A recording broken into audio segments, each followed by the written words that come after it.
World news के sponsor हैं स्वागत, अदरक, लहसुन और मसाले 100% pure and hygienic.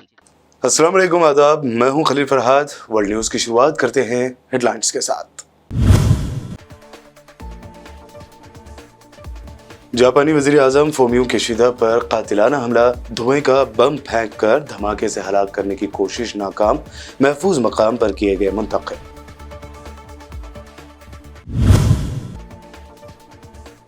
Israeli force की रुकावटों के बावजूद मस्जिद अक्सा में लाखों फलस्तीनी अदा कर रहे हैं नमाज। गरब उर्दन में इजरायली जारहियत जारी, 40 से जायद फलस्तीनी हुए जख्मी।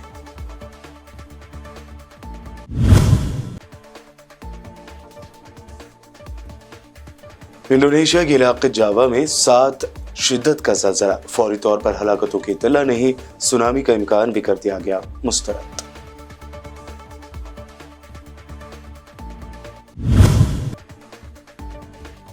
पुलवामा हमला मोदी सरकार की गलती, कश्मीर के साबिक गवर्नर सत्यपाल मलिक का सनसनीखेज इंकशाफ।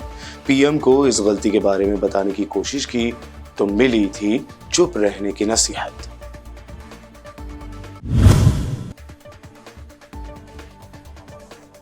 संजय राउत ने मोदी सरकार की नीयत पर खड़े किए सवाल, पूछा आरडीएक्स सख्त सिक्योरिटी के दरमियान पुलवामा कैसे पहुंचा, क्या इलेक्शन जीतने का था प्लान। और पवन खेड़ा ने भी सत्यपाल मलिक के पुलवामा हमले के इंकशाफ पर खामोश बैठी मीडिया पर किया तंज, कहा समाज में जहर घोलने वाले टीवी एंकरों को सिक्योरिटी, लेकिन सत्यपाल मलिक को खतरे में छोड़ दिया गया है। ये थे हेडलाइंस, बढ़ते हैं खबरों की तफसील की जानिब। साबिक जापानी वजीर आजम शिंजो आबे पर कातिलाना हमले को अभी लोग भूले नहीं थे कि मौजूदा जापानी वजीर आजम फुमियो किशिदा पर भी इंतखाबी तकरीब के दौरान कातिलाना हमला किया गया, जिसमें वो महफूज रहे। जापानी नशरियाती इदारे के मुताबिक वाक़ा दियामा शहर में इंतखाबी जलसे में तकरीर के दौरान धुएं वाला बम फेंका गया, जिसके बाद एक जोरदार धमाका हुआ और सफ़ेद धुआं हर तरफ फैलने लगा। ताहम इस दौरान वज़ीर आज़म के हिफाजती अमले ने उन्हें वहाँ से बहिफाजत निकाल कर महफूज मकाम पर मुंतकिल कर दिया। तकरीब में मौजूद पुलिस एहलकारों ने जाए वक़्वा से फरार होने की कोशिश करने वाले एक मुश्तबा शख्स को हिरासत में ले लिया है। याद रहे कि ये वाक़या साबिक़ वज़ीर आज़म शिंजो आबे को बंदूक से कत्ल किए जाने के सिर्फ 9 महीने बाद पेश आया है।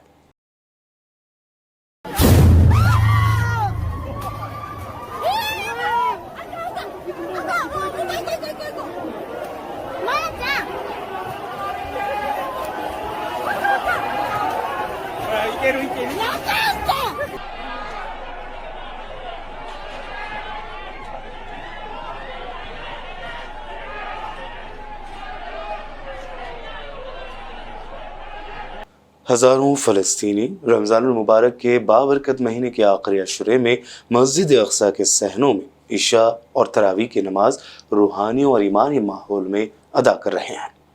इजरायली काबिज़ हुकाम की तरफ से मस्जिद के अतराफ़ में लगाई गई पाबंदियों के बावजूद नमाजियों ने नमाज तरावी अदा की। इसराइली फ़ौज की तरफ से मस्जिद अक्सा के अतराफ़ में जगह जगह इसराइली फ़ोर्स को तैनात करके नमाजियों को रोकने की कोशिश की गई थी। ताहम फ़लस्तीनी नमाजियों को तमाम रुकावटें तोड़कर वो क़िबले अव्वल तक अपनी रसाई यकीनी बनाई। बैतुल मुक़द्दस के अलावा सन 1948 यानी 1948 के मकबूजा फ़लस्तीनी इलाक़ों से भी बड़ी तादाद में फ़लस्तीनी नमाज इशा और तरावी के लिए मस्जिद अक्सा पहुँचे। इससे पहले कल जुमा की नमाज के लिए 2.5 लाख फ़लस्तीनी मस्जिद अक्सा में जमा हुए थे।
इसराइली फौजियों ने ग़र्ब उर्दन में अपनी जारहियत का सिलसिला जारी रखते हुए मज़ीद 40 फ़लस्तीनियों को ज़ख्मी कर दिया है। फ़लस्तीनी इंफॉर्मेशन सेंटर की रिपोर्ट के मुताबिक इसराइली फ़ौजियों ने ग़र्ब उर्दन के मुख्तलिफ इलाक़ों मिन जुमला नाबलस और क़लक़ेलिया में इसराइली बस्तियाँ तामीर करने के ख़िलाफ़ मुज़ाहरा करने वाले फ़लस्तीनियों पर आंसू गैस के शेल दागे और फायरिंग की, जिसके नतीजे में 40 फ़लस्तीनी ज़ख्मी हो गए। हालिया दिनों में मक़बूज़ा बैतुल मुक़द्दस और ग़र्ब उर्दन के मुख्तलिफ इलाक़ों में फ़लस्तीनियों और सियोनी फ़ौजियों के दरमियान झड़पों में खासी शिद्दत आ गई है, जबकि इसराइली फ़ौजियों ने ग़र्ब उर्दन के मुख्तलिफ इलाक़ों से कई फ़लस्तीनियों को गिरफ्तार भी किया है।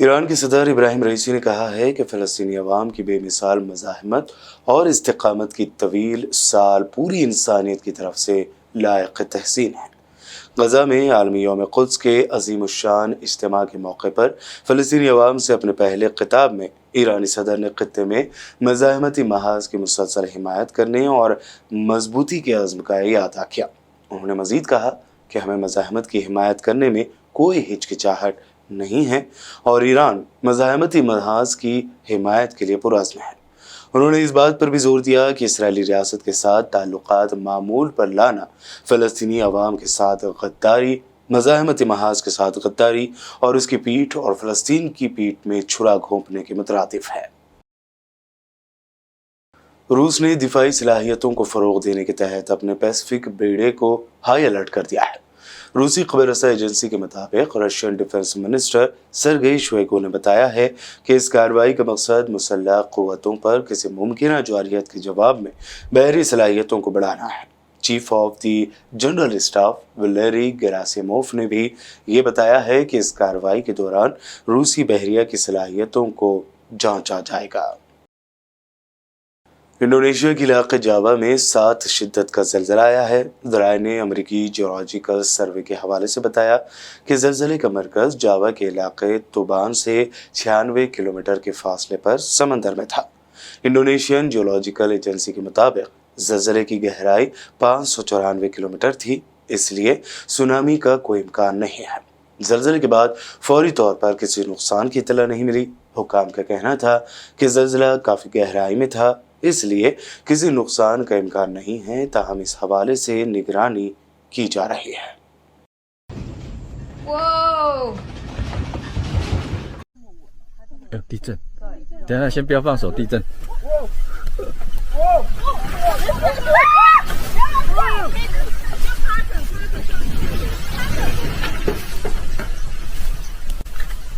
哦，超夸张的，这个有7级了吧？超过了。还在震哦，等一下。哦，这很像哦。你看那个山的声音都出来了。趴着就好，趴着。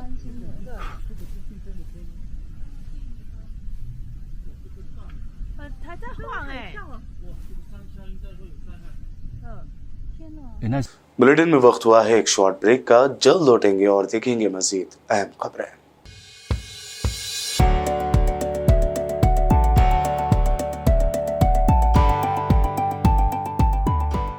वर्ल्ड न्यूज के स्पॉन्सर हैं स्वागत, अदरक, लहसुन और मसाले, 100% pure and hygienic.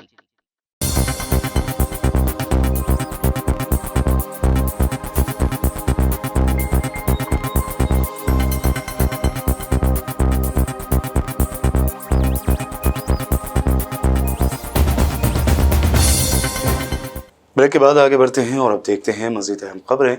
Jammu Kashmir के फॉर्मर गवर्नर सत्यपाल मलिक ने एक न्यूज़ वेबसाइट को दिए गए इंटरव्यू में सनसनीखेज इंकशाफ करते हुए पुलवामा हमले के लिए डायरेक्ट मोदी सरकार को जिम्मेदार ठहराया है।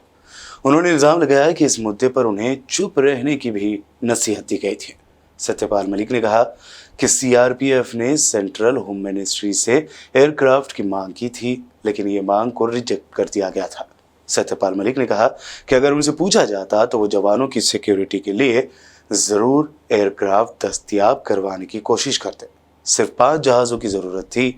सत्यपाल मलिक का कहना है कि उन्होंने उसी दिन शाम को ये बताया कि पुलवामा हमला अपनी हुकूमत की गलतियों की वजह से हुआ है, लेकिन उन्हें पीएम की तरफ से कहा गया कि इस मामले पर तुम खामोश ही रहो। फॉर्मर गवर्नर सत्यपाल के पुलवामा को लेकर किए गए इंकशाफ ने मोदी सरकार की नीयत पर सवाल खड़े किया है। राज्यसभा रुकन और ठाकरे ग्रुप के लीडर संजय राउत ने बीजेपी और पीएम मोदी पर कई सवाल उठाए। उन्होंने कहा कि सख्त सिक्योरिटी के दरमियान आरडीएक्स पुलवामा कैसे पहुंचा, ये एक बड़ा सवाल है। हमारे 40 जवानों का कत्ल हुआ और मोदी सरकार खामोश बैठी रही। किसी और कंट्री में ऐसा होता तो मुताल्लिका मिनिस्टर का कोर्ट मार्शल होता। इसका मतलब यही है कि मोदी सरकार के मन में मुल्क के जवानों के लिए कोई हमदर्दी नहीं है। नागपुर में मौजूद संजय राउत ने सवाल किया कि पहले पुलवामा में जवानों का कत्ल हुआ और बाद में इस पर सियासत करके इलेक्शन जीते जाए, क्या यही प्लान था? उन्होंने मोदी सरकार के खिलाफ गद्दारी का केस चलाने का भी मुतालबा किया। सत्यपाल मलिक के पुलवामा को लेकर दिए गए सनसनीखेज इंकशाफ पर कांग्रेस तर्जुमान सुप्रिया शुरीनेत्र ने कहा कि पुलवामा हमले के बाद शूटिंग में मसरूफ थे पीएम मोदी। जो सत्यपाल मलिक जी ने कहा है उसने पूरे देश को सकते में डाल दिया है, पूरे देश को स्तब्ध कर दिया है। क्योंकि सत्यपाल मलिक जी, जैसा कि जयराम जी ने कहा या पवन जी ने कहा, ये कोई आम साधारण व्यक्ति नहीं है। ये जम्मू कश्मीर के 2019 के गवर्नर, राज्यपाल थे जब ये हमला हुआ। ये गोवा के राज्यपाल रहे, ये मेघालय के राज्यपाल रहे, बिहार के राज्यपाल रहे और इनकी काफी निकटता, ये विश्वास पात्र थे प्रधानमंत्री का। फर्स्ट नेम टर्म पर इन लोगों की बातें होती हैं और ये वो बात कह रहे हैं, इस बात की पुष्टि ये कर रहे हैं। मैं आपसे दरख्वास्त करती हूं कि एक बार 2019 14 फरवरी को याद करिए। 3:15 बजे ये हमला हुआ, खबर आई। लखनऊ में प्रियंका गांधी जी की पहली प्रेस कॉन्फ्रेंस थी, वो प्रभारी उत्तर प्रदेश ईस्ट बनकर गई थी, उन्होंने अपनी प्रेस कॉन्फ्रेंस कैंसिल करी। राहुल गांधी जी का एक भोज था G20 राजनयिकों के साथ, उन्होंने वो कैंसिल किया। लेकिन आपको पता है कि हमले के 2 घंटे बाद भी अमित शाह जी ने रैली करी और प्रधानमंत्री मोदी कॉर्बेट नेशनल पार्क में बेयर ग्रिल्स के साथ मैन वर्सेस वाइल्ड शूट कर रहे थे। और यह शूट रुका नहीं, यह शूट शाम को लगभग 7 बजे तक चलता रहा, जिसके बाद सत्यपाल मलिक जी का यह कहना है कि उन्होंने सत्यपाल मलिक जी को फोन किया और पूछा क्या हुआ, और जब गवर्नर ने असलियत से उनको वाकिफ कराया कि यह हमारी लापरवाही के चलते, यह हमारी नाकामी है, एक गवर्नर को कहा गया तुम चुप रहो।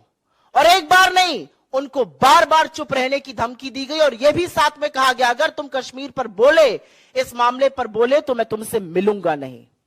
कांग्रेस लीडर जयराम रमेश ने सत्यपाल मलिक के इंटरव्यू के बाद इल्जाम लगाया कि सच को दबाने की पूरी कोशिश की जा रही है, लेकिन सच्चाई दबेगी नहीं।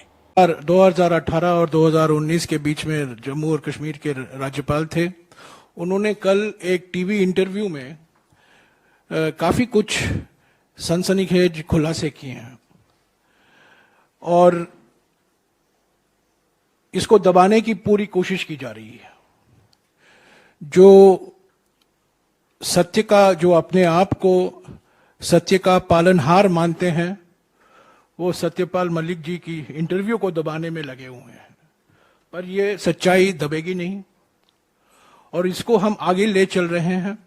कांग्रेस कायद पवन खेड़ा ने भी पुलवामा हमले में होने वाले इंकशाफ के बाद मीडिया की इस पर खामोशी पर सवाल उठाए। उन्होंने कहा कि समाज में जहर घोलने वाले टीवी एंकर्स को Z ग्रेड की सिक्योरिटी दे रखी है, लेकिन सत्यपाल मलिक को खतरे में रख छोड़ा है।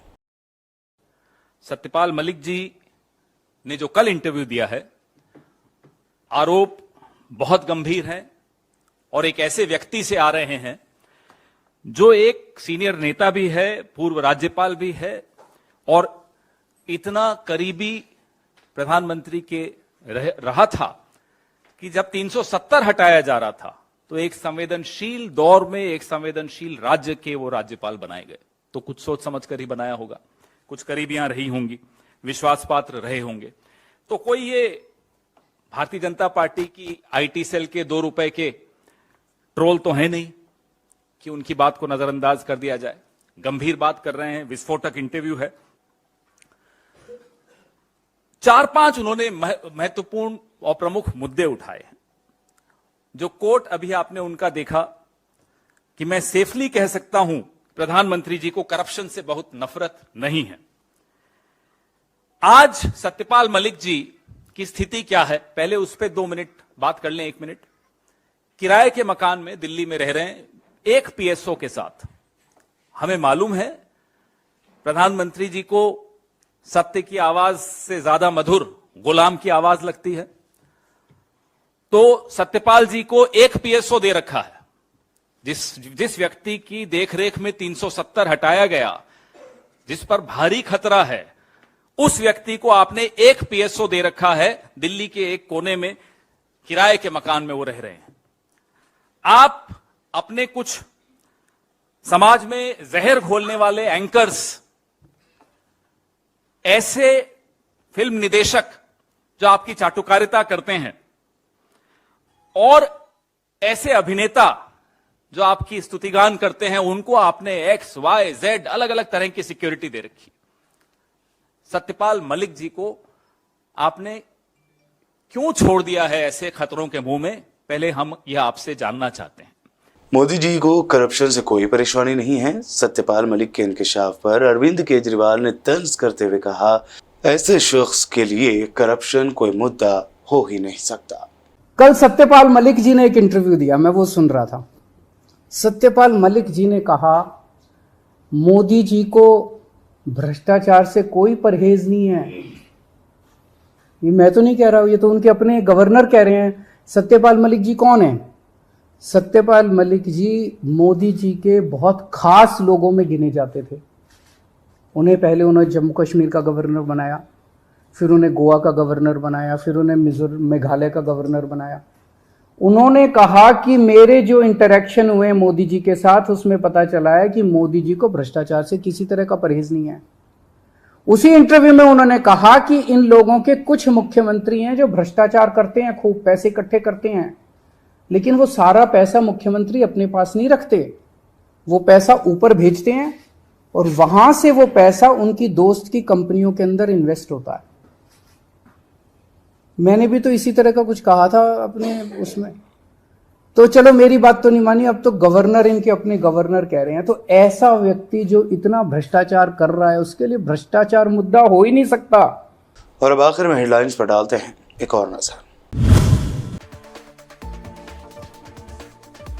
जापानी वजीर आजम फुमियो किशिदा पर कातिलाना हमला, धुएं का बम फेंक कर धमाके से हलाक करने की कोशिश नाकाम, महफूज मकाम पर किए गए मुंतकिल।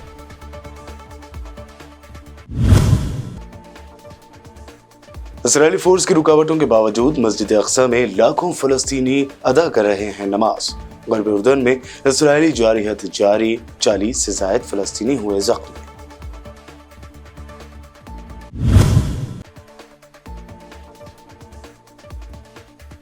इंडोनेशिया के इलाके जावा में 7 शिद्दत का ज़लज़ला, फौरी तौर पर हलाकतों की इत्तला नहीं, सुनामी का इम्कान भी कर दिया गया मुस्तरद।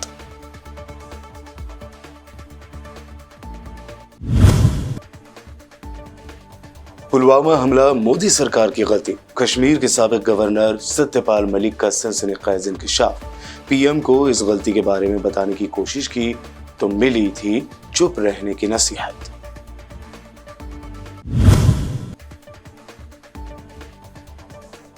संजय राउत ने मोदी सरकार की नीयत पर खड़े किए सवाल, पूछा आरडीएक्स सख्त सिक्योरिटी के दरमियान पुलवामा कैसे पहुंचा, क्या इलेक्शन जीतने का था प्लान?